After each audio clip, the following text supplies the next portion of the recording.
ہمارے ہاں بڑے بڑے سمجھدار لوگ نفسیاتی ہو جاتے ہیں، بڑی بڑی سمجھدار خواتین نفسیاتی ہو جاتی ہیں. میری ساس باتیں کرتی ہے، میری نند باتیں کرتی ہے، مجھے فلانا باتیں کرتا ہے، مجھے فلانا. بھائی باتیں، جس کے منہ میں زبان ہے اس نے بات تو کرنی ہے.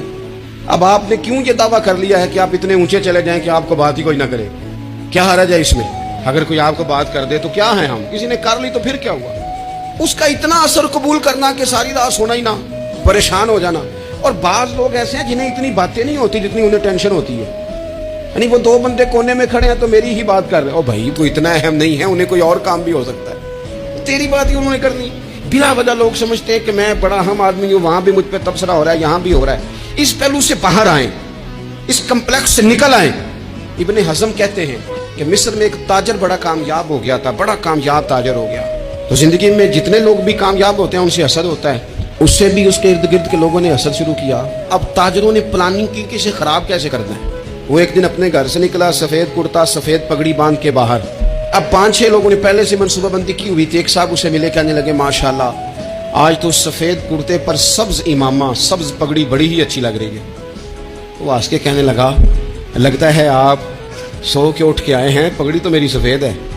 اس نے کہا چلو پگڑی تو سبز ہی ہے، باقی آپ نہیں مانتے تو آپ کی مرضی. وہ آگے بڑھا تو اب کیونکہ پلاننگ تھی تو ایک شخص اور ملا. اس نے کہا کیا بات ہے، سفید کرتے پر آپ کا پیلے رنگ کا امامہ کیا جچتا ہے.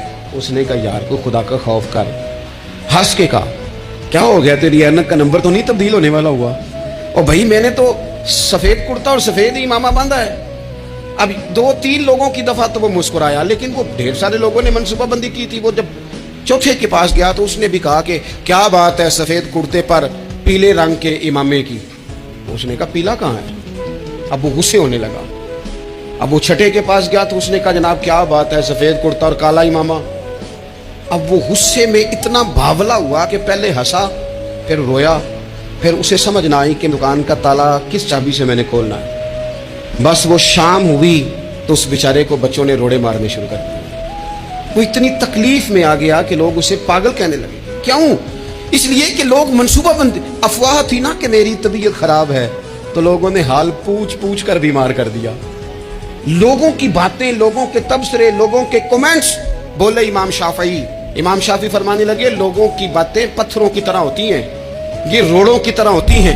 اگر انہیں کمر کے اوپر رکھ لو گے نا تو یہ تمہاری کمر توڑ دیں گی، اور اگر تم ان کو اپنے پیروں کے نیچے رکھ لو گے تو تمہارا قد اونچا ہو جائے گا. بس دنیا میں وہ لوگ پریشان ہوتے ہیں جو لوگوں کی باتوں کو کندھوں پر سوار کر لیتے ہیں، جو پیروں کے نیچے رکھے، جو پاؤں کے نیچے رکھے ان کا قد. وہ پرانے زمانے میں نا عارف رومی رحمۃ اللہ